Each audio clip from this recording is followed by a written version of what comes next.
Hi, ಎಲ್ಲರೂ ಹೇಗಿದ್ದೀರಾ? I hope ಎಲ್ಲರೂ ಚೆನ್ನಾಗಿದ್ದೀರಾ ಅಂತ. Welcome back to my blog. ಇಲ್ಲಿ ನಮ್ದು ಹುಡ್ಗಿ ಹೆಂಗಿದ್ದಾಳೆ? ನಮ್ಮ ಹುಡ್ಗಿ ಚಿನ್ನಿ, ಚಿನ್ನು, ಮುದ್ದು ಮುದ್ದು ಅಂತವಳ. ಇವಳ ನಾವು ಯಾವಾಗಲೂ ಎತ್ಕೋಬೇಕಂತೆ. ಇವತ್ತು ಸುಮ್ಮನೆ ರ್ಯಾಂಡಮ್ ಆಗಿ ಬ್ಲಾಗ್ ಮಾಡೋಣ ಅಂತ ವರಮಹಾಲಕ್ಷ್ಮಿ ಹಬ್ಬದ್ದು ಶೂಟ್ ಮಾಡಿದ್ದೆ. ಅದನ್ನ ಜಸ್ಟ್ ಕ್ಲಿಪ್ಪಿಂಗ್ಸ್ ಹಾಕ್ತೀನಿ, ನೋಡ್ಕೊಬನ್ನಿ. ಏನಪ್ಪ ಹೇಳಪ್ಪ, ಹಂಗಂದ್ರೆ ಮಿಯಾ ನೋಡ್ಕೊಬನ್ನಿ, ಮತ್ತೆ ಸಿಗ್ತೀನಿ. ಊರಿಂದ ನಮ್ಮ ತಾತ ಮತ್ತೆ ನಮ್ಮ ತಾತ ಅವ್ರ ತಂಗಿ ಬಂದಿದ್ರು. ನಾವು ಮಾತಾಡ್ತಾ ಇದ್ವಿ. ನೀಟಾಗೆಲ್ಲ ಅಲಂಕಾರ ಮಾಡ್ತಾ ಇದ್ದೀನಿ. ಮಧ್ಯಾಹ್ನ ಕೂಡ ಊಟ ಮುಗಿಸ್ಕೊಂಡಿದ್ದು ಮಧ್ಯಾಹ್ನ ಕ್ಯಾಪ್ಚರ್ ಏನಕ್ಕೆ ಅಂದರೆ ನನ್ನ ಮಗಳು ಮಲ್ಕೊಂಡಿದ್ರು. ಸಿಂಪಲ್ ಆಗಿ ಮಾಡಿದ್ವಿ. ಇದ್ರ ಜೊತೆಗೆ ಇವಾಗ ಮಲ್ಕೊಂಡು ಸಾರಿ.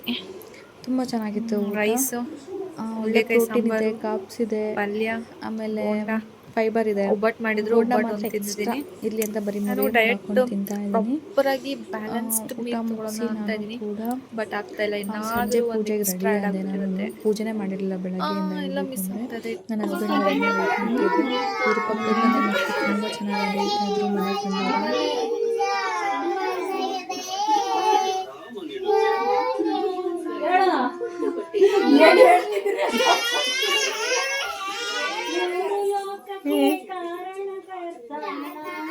ಮನೆಗೆ ಬಂದಾಗ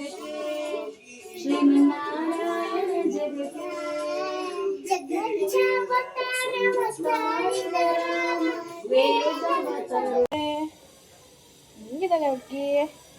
ಸ್ನಾನ ಮಾಡಿಸ್ಬಿಟ್ಟಿದ್ದೀವಿ ನಾವು. ಸ್ನಾನ ಮಾಡಿಸ್ಬಿಟ್ಟಿದ್ದೀವಿ. ನಿದ್ದೆ ಮಾಡಿ ಎದ್ದಿದ್ದು. ಕಣ್ಣೆ ಕ್ಲೀನ್ ಮಾಡ್ಕೊಂಡಿಲ್ಲ. ಇನ್ನು ಹಠ ಮಾಡ್ತಿಲ್ಲ ಅಂತ ಕರ್ಕೊಬಂದ್ಬಿಟ್ಟೆ ಹೊರಗಡೆ.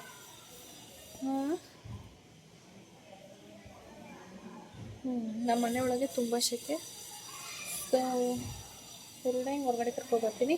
ಅವಾಗ ಫ್ಯಾನ್ಗಳಿಲ್ಲ ಇರ್ಬೋದಲ್ವಾ, ಅದಕ್ಕೆ ನಮ್ಮನೆಯೊಳಗೆ ಸ್ವಲ್ಪ ಶೆಕೆ. ಇವಳೇ ಹೋಗ್ತಾಳೆ ಮಲ್ಕೊಂಡಿದ್ದಿದ್ರೆ, ಅಷ್ಟು ಶೆಕೆ. ಫ್ಯಾನ್ ಇಲ್ಲಾಂದರೆ ಮಲ್ಕೊಳ್ಳೋಲ್ಲ. ಯಾಕಂದರೆ ಶೆಕೆ ಒಳಗೆ ಹಿಂಗೆ ಮಾಡ್ಕೊತಾಳೆ.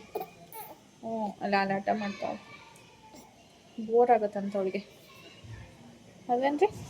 ಬೋರ್ ಆಗುತ್ತಲ್ವೇನ್ರಿ ನಿಮಗೆ? ಇವತ್ತು ನಾವೇ ಮಾಡಿದ್ವಿ, ನಾನೇ ಮಾಡ್ಬೇಕು. ಸಮಾಧಾನ ಮಾಡ್ತೀನಿ. ಅಯ್ಯೋ ಇವತ್ತು ನಾವು ಹೊರಗಡೆ ಹೋಗ್ತಾ ಇದ್ದೀವಿ. ಒಬ್ರದ್ದು ಮ್ಯಾರೇಜ್ ಫಂಕ್ಷನ್ ಇದೆ, ರಿಸೆಪ್ಷನ್ಗೆ ಹೋಗ್ತಾ ಇದ್ದೀವಿ. ಸೊ ನಾನು ಬೇಗ ಫ್ರೆಶ್ ಅಪ್ ಆಗಿ ಬಂದಿದ್ದೀನಿ. ಅಲ್ಲಿ ನನ್ನ ಮಗಳು ಮಲ್ಕೊಂಡಿದ್ದಾಳೆ ಆರಾಮಾಗಿ. ಸ್ವಲ್ಪ ಮೆಸ್ಸಪ್ ಆಗಿಬಿಟ್ಟಿದೆ. ಅರೇಂಜ್ ಆಗಿದೆ ಬಟ್ ಅವ್ರದ್ದು ಬ್ಯಾಸ್ಕೆಟ್ ಸ್ವಲ್ಪ ಮೆಸ್ಸಪ್ ಆಗಿಬಿಟ್ಟಿದೆ. ಚೆನ್ನಾಗಿ ನಿದ್ದೆ ಮಾಡ್ತಿದ್ದಾಳೆ. ಅವಳಿಗೂ ಸ್ನಾನ ಮಾಡಿಸಿದ್ವಿ. ನಾನು ಕೂಡ ಒಂದು ಸಪ್ಲಿಮೆಂಟ್ಸ್ ತೊಗೊತಾ ಇದ್ದೀನಿ. ಇದು ಏನು ಸಪ್ಲಿಮೆಂಟ್ಸ್ ಅಂದರೆ ಡಾಕ್ಟರ್ ಕೊಟ್ಟಿರೋದು. ಮಿಲ್ಕ್ ಸಪ್ಲೈ ಲೋ ಇತ್ತು ನಂಗೆ ಸ್ವಲ್ಪ. ಸೊ ಇದು ಗ್ಯಾಲಕ್ಟ್ ಸಮಥಿಂಗ್ ಎಲ್ಲ ಪೌಡರ್ ಹೆಸರು. ಇದರಲ್ಲಿ ಶತಾವರಿ ಇರುತ್ತಂತೆ. ಸೊ ಕೊಟ್ಟರು. ಇದನ್ನು ಡೈಲಿ 2 ಟೈಮ್ಸ್ ತೊಗೋಬೇಕಂತೆ. ನಾನು ಇವಾಗ ನಿನ್ನೆ ಕೂಡ ಸ್ಕಿಪ್ ಮಾಡಿಬಿಟ್ಟಿದ್ದೀನಿ, ನಾನು ತೊಗೊಳಕ್ಕೆ ಆಗಲಿಲ್ಲ. ಯಾಕಂದರೆ ನಮ್ಮ ಮನೇಲಿ ಸ್ವಲ್ಪ ಹಬ್ಬ ಇತ್ತಲ್ವ, ಅದಕ್ಕೆ ಇವಾಗ ತೊಗೋತಿದ್ದೀನಿ. ನಾನು ರೆಡಿ ಆಗಬೇಕು. ನಮ್ಮ ಹಸ್ಬೆಂಡ್ ಇನ್ನೂ ಬಂದಿಲ್ಲ. ಅವರು ಬಂದು ರೆಡಿಯಾಗಿ ನಾನು ನನ್ನ ಮಗಳನ್ನ ಕರ್ಕೊಂಡು ಹೋಗಬೇಕು. ಫಸ್ಟ್ ಟೈಮ್ ಅವಳನ್ನ ಕರ್ಕೊಂಡು ಹೋಗ್ತಾ ಇರೋದು. ನೋಡಬೇಕು ಯಾವ ಥರ ಇರ್ತಾಳೆ ಅವಳು ಅಂತ. ನಾನು ಇದನ್ನ ಎಂಟಿ ಮಾಡಿ ಮತ್ತೆ ಸಿಗ್ತೀನಿ. ನಾವು ಕೂಡ ಶನಿವಾರ ಸಂಜೆ ರೆಡಿಯಾಗಿ ರಿಸೆಪ್ಷನ್ಗೆ ಹೋಗ್ತೀವಿ. ನಾನು ಸಿಂಪಲಾಗಿ ರೆಡಿ. ನನ್ನ ಮಗಳಿಗೆ ತುಂಬ ಪ್ಯಾಕ್ ಮಾಡಿಬಿಟ್ಟು ಕರ್ಕೊಂಡೋಗಿದ್ದೆ, ಯಾಕಂದರೆ ತುಂಬ ಚಳಿ ಇರುತ್ತೆ ಅಂತ. ನಾವು ಹಂಗೆ ಮದುವೆ ಮುಗಿಸ್ಕೊಂಡು ಒಂದು ಸ್ವಲ್ಪ ಅಲ್ಲೇ ಫೋಟೋಸ್ ಎಲ್ಲ ತೊಗೊಂಡ್ವಿ. ಮದುವೆ ಹಾಲಲ್ಲಿ ಜಾಸ್ತಿ ಇರಲಿಲ್ಲ, ಜಸ್ಟು ಒಂದು 2-3 ಮಿನಿಟ್ಸ್ ಇದ್ವಿ ಅಷ್ಟೇ. ನನ್ನ ಫ್ರೆಂಡ್ ಕೈಲೇ ಗಿಫ್ಟ್ ಕೊಟ್ಬಿಟ್ಟು ಬೇಗ ಬಂದ್ಬಿಟ್ವಿ, ಯಾಕಂದರೆ ಆರ್ಕೆಸ್ಟ್ರಾ ಎಲ್ಲ ಇಟ್ಟಿದ್ರು. ಸೊ ಬೇಗ ಬಂದ್ಬಿಟ್ಟು ಊಟ ಮುಗಿಸ್ಕೊಂಡು. ಇಷ್ಟೇ ಇದು ವರಮಹಾಲಕ್ಷ್ಮಿ ಹಬ್ಬದ ಬ್ಲಾಗು. ಅದಾದಮೇಲೆ ನೆಕ್ಸ್ಟ್ ಡೇ ಅಂದರೆ ಶನಿವಾರದ ಬ್ಲಾಗ್ ಆಗಿತ್ತು. ಅಂದರೆ ಚಿಕ್ಕ ಬ್ಲಾಗ್ ಮಾಡಿದ್ದೀನಿ ಅಷ್ಟೇ, ಜಾಸ್ತಿ ಮಾಡೋಕ್ಕಾಗಲಿಲ್ಲ. ಇವತ್ತು ಬ್ಲಾಗ್ ಮಾಡಿ ನಾಳೆ ಅಪ್ಲೋಡ್ ಮಾಡೋಣ ಅಂತ ಇದ್ದೀನಿ. ನೋಡೋಣ, ಆದರೆ ನಾಳೆ ಅಪ್ಲೋಡ್ ಮಾಡ್ತೀನಿ. ಇಲ್ಲಿ ನಮ್ಮದು ಮಗು, ಸಣ್ಣ ಮಗು. ಹಾಂ, ಥ್ಯಾಂಕ್ ಯು ಫಾರ್ ವಾಚಿಂಗ್. ಹೀಗೆ ನಂಗೆ ಸಪೋರ್ಟ್ ಮಾಡ್ತಾರೆ, ಯಾರು ಸಪೋರ್ಟ್ ಮಾಡ್ತಾಯಿದ್ದೀರಾ, ಸಪೋರ್ಟ್ ಮಾಡ್ತಾಯಿರಿ ನಮಗೆ. ಅವಳಿಗೆ ಬೇಜಾರಾಗ್ತಾಯಿದೆ, ಅವಳಿಗೆ ಎತ್ಕೋಬೇಕಂತೆ.